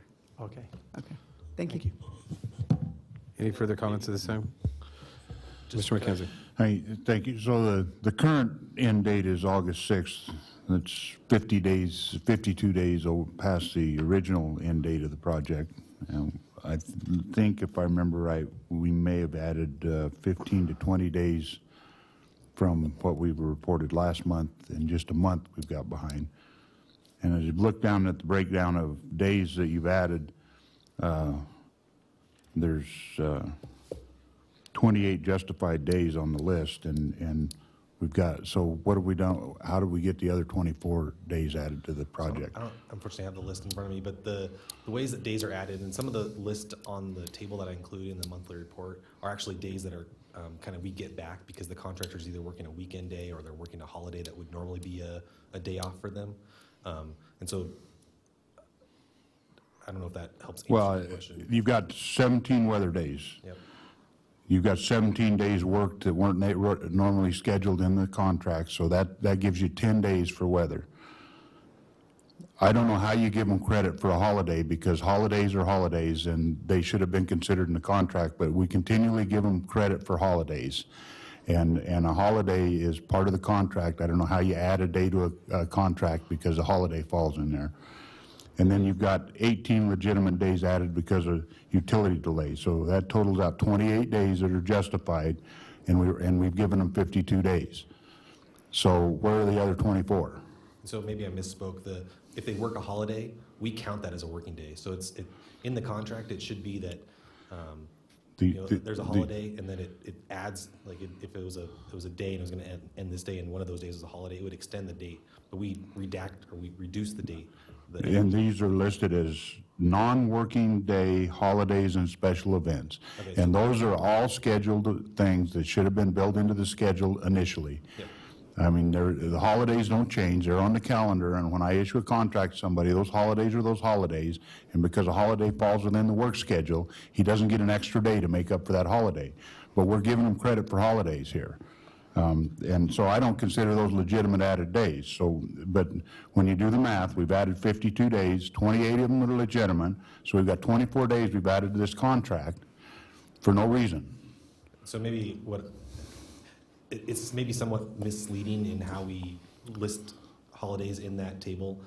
I can get with you personally, or have Brian Stewart get with you personally to explain it more thoroughly. We have not been doing anything. We are holding the contractor to the teeth as much as we can to keep them progressing and get done with the project as soon as possible. The original end date of the contract was June 15th. Now it's August 6th. And last month it was in July. So we've added 52 days from what was in the contract to what their end date is now. Now those days, those 52 days, are days that are given to him that he can get behind schedule, and he doesn't get penalized for being behind schedule, because we've now added 52 days to the contract. So that's 52 days he doesn't have to worry about keeping up with a schedule. And I can tell you the people on 4th Street are beyond frustrated already, because they've been dealing with construction on 4th Street since the day this project started, and it gets worse every day. And traffic control is a joke through there. They've got, the road conditions are so bad, people are tearing their cars up driving down that street because they're not patching the roads to make them drivable. And these guys have been driving on that for a year. And they're a little bit frustrated. And we've added another additional 52 days to his schedule so that he doesn't have to get in a hurry to finish this and make those businesses' lives easier and give them the ability to return to normal life. And 24 of those, 24 of those, I don't see any justification for it all. And if he can't keep up with the schedule, there's a penalty clause in the contract to address that. We don't add days to a contract to make life easy for the contractor, and that's what it appears like we're doing here. Okay, any other questions or comments? Seeing none, looking for a motion to accept the report. Second. We have a motion and a second. Any further discussion? Seeing none, all in favor say aye. Aye. Opposed? Passes unanimously. Thanks, Jeff. Thank you, guys. Okay, General Administration 7.1 received the captivating part of our meeting. Receive a report on the 2017 Comprehensive Annual Financial Report, better known as the CAFR. Welcome, Stephanie. Good morning, Commissioners. I hope you're ready for my half-hour presentation. I loved Kitty's face. She was like, what? For the record, Stephanie Haddock, Director of Finance, and I'm going to give you a brief overview of our comprehensive annual financial report for fiscal year 2017 and the resulting audit. Okay, thanks for the report. That's a little longer. A little bit longer than that. For 2017, RTC's total revenues totaled $161 million. That was an 18% increase, or $25 million over fiscal year 2016. Our largest share of revenues came from our fuel tax revenues, which was $75 million. Actually, they ended up being slightly under budget, about 1%, but still up $7 million, or 10% over last year. And that, again, as Lee indicated, we have automatic indexing to inflation every year that keeps us ahead with our fuel tax revenue. Sales tax was $27 million. That was about $900,000 under our budget, and about $200,000 under fiscal year 2016. And again, as Lee pointed out, even though our sales tax has increased since the recession, we have recovered beyond the recession dollar level. Back in 2008, which was right before the recession, we had about $26 million in fuel and sales tax revenues, and then it went significantly down. Now we're around $27 million, but that is not keeping pace with inflation, and it's certainly not keeping pace with our expenditures, which I will go over in the next slide. We had $45 million in federal operating and capital grant revenue. That was $23 million, or 34% under our budget, but $16 million more in revenue than we had in fiscal year 16. The reason we're under budget is that we have projects that, like the Fourth and Prater, that are federally funded, and we're not spending as much money as we anticipated, or we didn't spend as much money as we anticipated in fiscal year 17 for that project, but we did get a lot extra federal revenue for the Perrin-McCarran project. That was all federally funded to the tune of $72 million. So that accounts for the $16 million more than last year.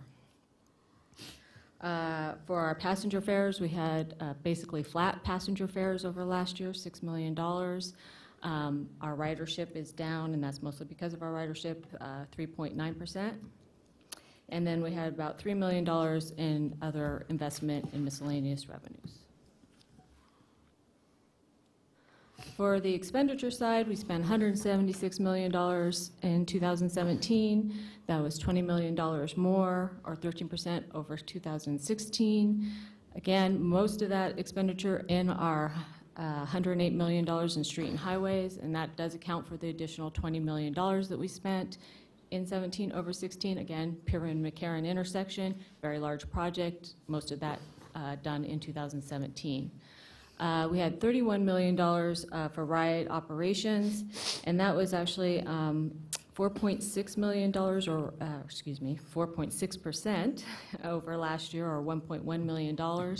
And that is all mostly due to our regular contract increases that, are built into the contract that we have with our provider, NB Transportation. The wages that we've talked about in their union contract won't affect our budget because that's already in the contract, that we pay a flat rate, so if they raise wages, it doesn't impact RTC. We had $27 million in debt service. We had $8 million for access operations. That was up about $700,000 over 2016, or 9.2%. Most of that is because of additional demand on the service, but I do want to mention that that is also offset in that federal revenue that I talked about. We get most of the increase in ridership that we've had on access covered by Medicaid federal funding. So a lot of that hasn't totally impacted our budget as far as additional expenditures that were not matched with revenues. We're receiving the revenue for that. So RT's actual expenditures were $61 million under our budget for 2017. Again, that's all just because of the timing of our projects, our road projects. We always budget for a specific level, and sometimes we don't meet that, and it's actually something I encourage at budget time to over budget a little bit, just so I don't have to come back here and ask for budget augmentations, honestly, and make sure we're always covered. But all of that will be carried forward into our 2018 budget, which we'll get to talk about in the spring. So overall, our net position, RTC's total liabilities exceeded our assets by $174.5 million. We have a negative net position, and that is all due to the fact that we did our bonding of $435 million, and all the bonding that we did for assets that RTC doesn't own. So we have a debt on our balance sheet that we don't have an asset to offset, because all the roads belong to the entities, City of Reno, City of Sparks, or Washoe County. So that always is going to continue to create a negative position for us until our debt service is completely paid off. RTC's restricted net position decreased $28 million from the prior year, and that's mostly because we've reduced all of our bond money. We're completely out of our bond funds, so now RTC is back to a pay-as-you-go situation where our cash is concerned. Also, I also want to mention that, unlike other governments, RTC's, most of our revenues are restricted in the sense that they are restricted by state statute or grant regulations in the case of federal money, and that we don't have general revenues like the other governments. It's fuel tax, which has specific things it can be spent for, and sales tax, which has specific. So in that case, that's why they're called restricted, and we have restricted fund balance. And again, I've already explained that we have a negative unrestricted net position. It actually decreased $13 million, though, from paying towards our long-term debt and increases in our receivables and capital assets. So as the audit results came, we received an unmodified opinion, which is the highest possible rating. That basically means that our statements were fairly presented and free of material misstatements. We did have one finding, which was actually last year's finding. The same finding had to be written up technically this year related to our fraud issue that we had, because the transaction happened in October of 2016, which was in fiscal year 17. So our auditors had to write it up again. It's just a technicality. However, they did come in, they audited our new, stronger, strengthened procedures.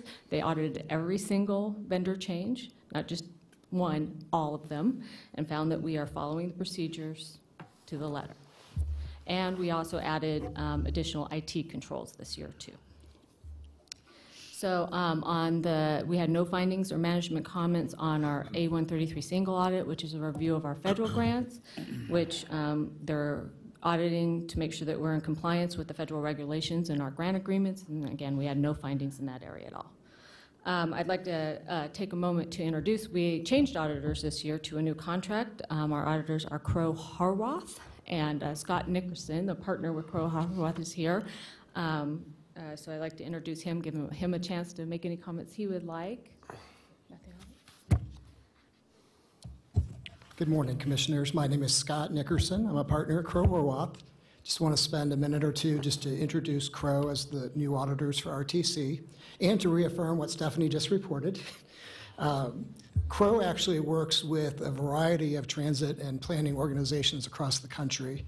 Locally, we work with the Airport Authority. We also work with RTC, Southern Nevada, Sacramento, Oakland, LA, Dallas, Miami, St. Louis. So we work with quite a variety of transit agencies across the country.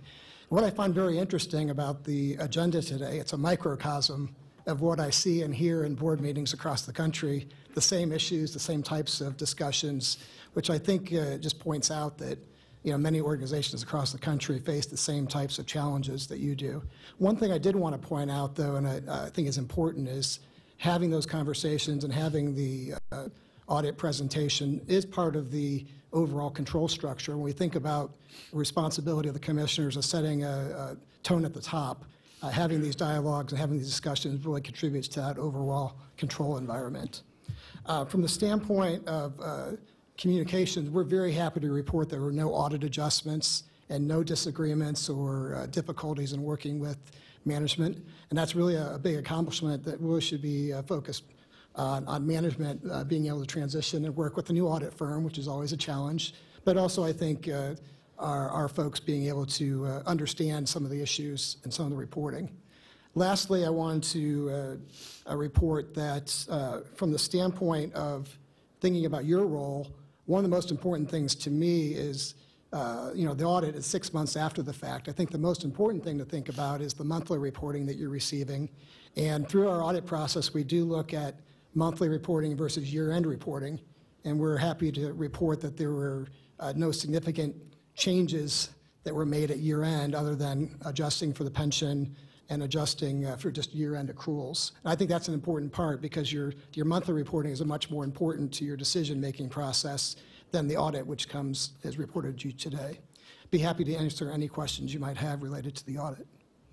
Questions or comments? Mr. Lucy. Thank you, Mr. Chair.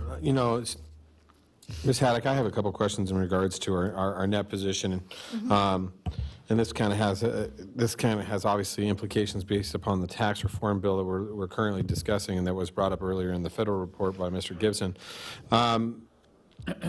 With the potential changes in the tax reform and our potential ability to refund some of our liability and our public bonds, will that have an impact to our next year's?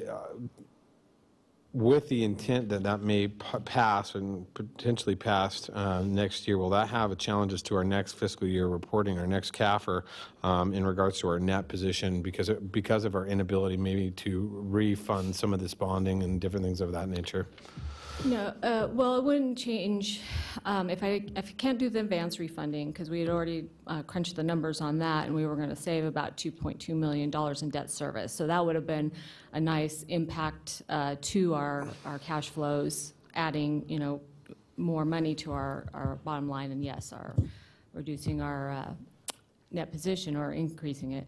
However, as it stands today, we don't know what the status of the advance refunding is, whether we're going to be allowed to do that. Still, at this point, that possibility expires is December 31st. We're hoping that when we actually hear about the tax legislation, that they're going to have an extension of that into 2018, hopefully June of 2018. If that happens, then we'll move forward with the advance refunding and hopefully see those savings. If not, then I have the opportunity in November of 2018 to do what's called a current refunding, which is still allowed under this tax bill. And we'll see at that time if there's going to be significant savings for us on the debt service side. If so, then we will move forward with what's called a current refunding. Otherwise, nothing will happen and our debt service will stay status quo. Great. That's what I want to make sure is that we had a secondary plan. Thank you.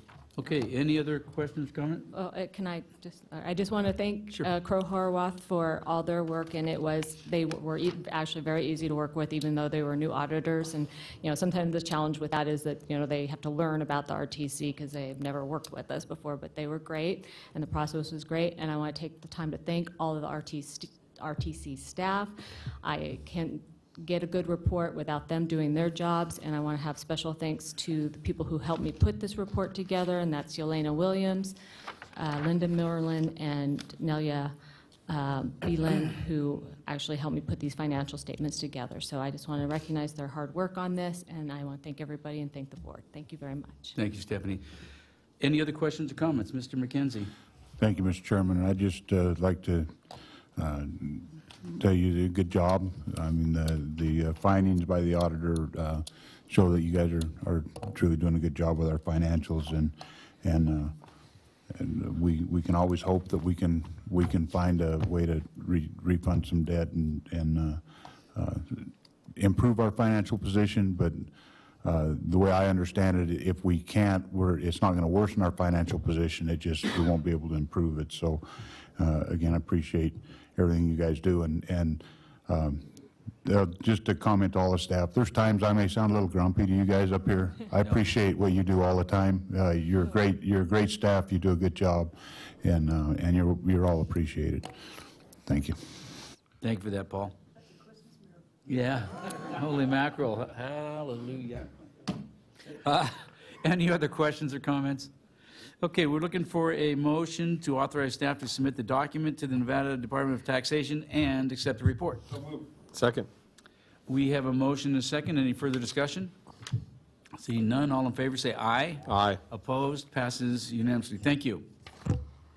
Legal issues. Mr. Ferguson. I'd just like to request if you guys would put a asterisk on your calendar for the February meeting. I'd like to do an attorney-client session to bring you up to speed on outstanding litigation and give Before you the my- meeting or after the meeting? Before the meeting. Denise can do that. She'll send it out. Yeah. Okay. Okay, thanks. All right. Is that it? Yeah. Okay, moving on to public comment. This is a public comment period. Anybody in the audience wishing to speak at this time? Seeing no, bring it back to the commission. Member items. Ms. Jordan? Thank you very much. We brought up something, it's been a while back now, and we talked about potential bus stop improvements, even if it's just a bench, as they related to senior communities. Do you remember this? Did we ever get a report back on kind of a programmatic approach to at least the minimal bus stop improvements when it relates to senior communities? We, Commissioner Jordan, we go through an exercise every year where we prioritize a number of bus stop improvements. And I'm thinking we have not had Tina Wu give us an update on that in a while. So perhaps we'll bring back in January a report on that, because we do go through and prioritize and do some improvements, including pads, benches, shelters. Thank you. That would be appreciative. I've received some comment, and of course, it being in my neighborhood on the corner of Charlins and Robb Drive, there's a vacant piece of land as you turn in, as you're going up towards Somerset. I think you guys are familiar with where that is. And there's nothing there but dirt. And I do see people often standing there with their grocery bags and waiting for a bus. And someone asked about improvements to that area, even including curb and gutter. Yep. I did confirm at the City of Reno there's nothing, development that's pending coming in that may assist with those. But at the very least, I think a bench and some sort of maybe shelter and trash can at that location would be very helpful. And then further, and I'm not just saying because the senior community, because I live there. I'm just kidding. I'm not quite there yet. But further up Charlins as well, kind of across from Mavericks to the west, I see people standing there with no bench. And that one may be too narrow. I don't know. It is really squeezed up against kind of a sound wall almost. A lot of it's dependent on whether or not we can get an easement or not. That's, I agree, but I just see people standing there, and many of them are elderly. So, thank you. You know, to piggyback on that, that happens all over the region, and maybe we need a report on all of those bus stops that just have a sign, and they're standing in the dirt, and it's worse when it's raining or snowing and they're just standing there. So maybe if we can get a report on that, it'd be appreciated. Mr. McKenzie?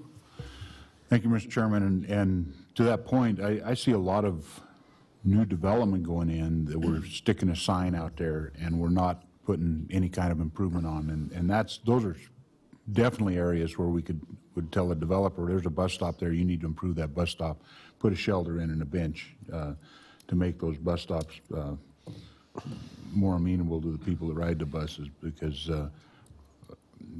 they're all over my ward where there's nothing but a sign sticking out there, and a lot of times it's just a dirt pad. And NDOT, thank you very much for the improvements you did on the ones on North Virginia Street. It's made that a lot safer up there.